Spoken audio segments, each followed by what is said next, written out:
Hey guys, Alex here with Serious Goose Games. Welcome back to our Unity Tactics RPG tutorial. In the last video, we added a unit info panel so we can see information about a unit we have selected.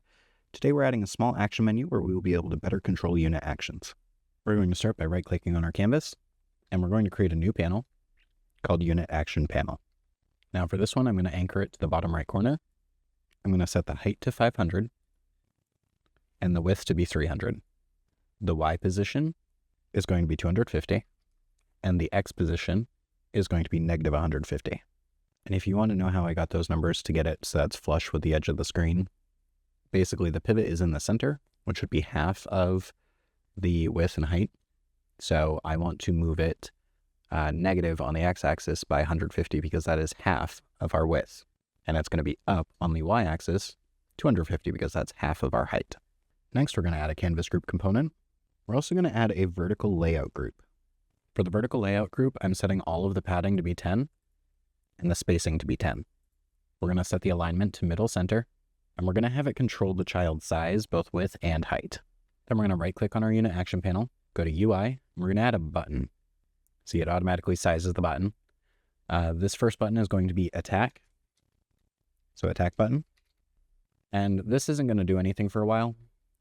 Eventually, we're going to expand out our combat system after we add the inventory and all that, and then we will kind of finalize attacking and get it cleaned up. But we'll have the button there anyway. So this will be for attacking. And then I'm going to duplicate that button. And this will be our wait button. So we'll click this when we want to end the unit's turn.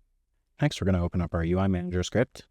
And we want to add a reference to this. So public canvas group, unit action menu. Then in update, we're going to go down and we're going to modify some things here. So in this first if statement, we're actually going to add another if statement. So if our player.selected unit is not moving, then we're going to open our unit action menu. Otherwise, we're going to close our unit action menu. So if our unit is moving, we don't want to have the action menu up. If they're not moving, then we want to open it.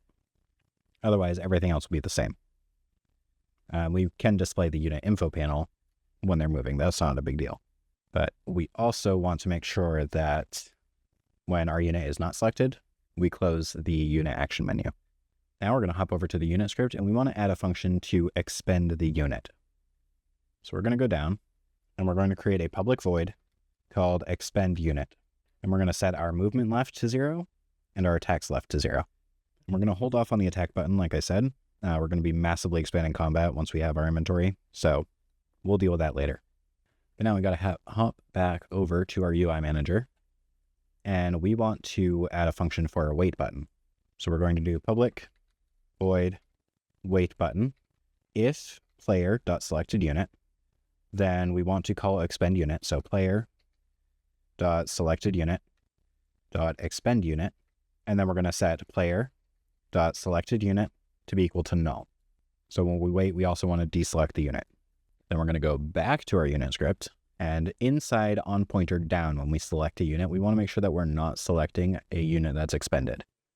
So in this if statement, we are checking to see if it is the player's turn. If it is, we want to select the unit, but we also want to check and make sure and exclamation point is unit expended. We want to make sure that we are not able to select the unit if it's expended.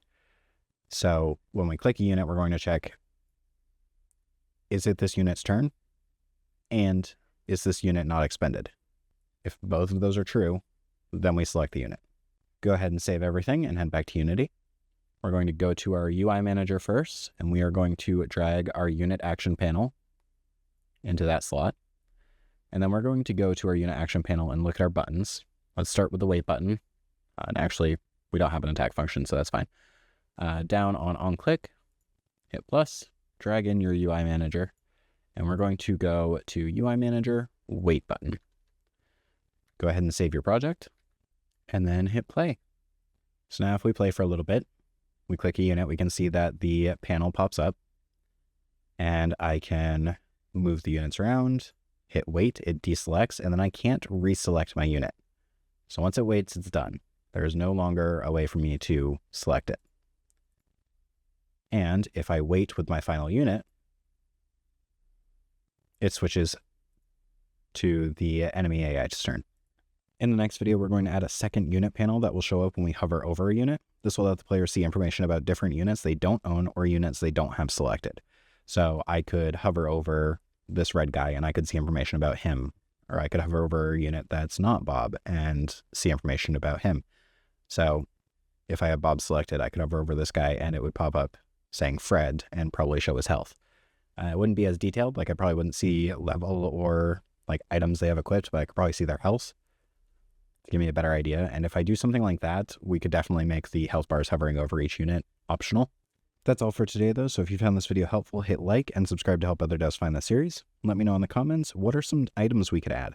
We're going to be adding an inventory soon, so we'll have weapons and consumables, and maybe some stat boosters. What else can you think of? As always, thanks for watching. I'm Alex with Serious Goose Games, and I'll see you in the next one.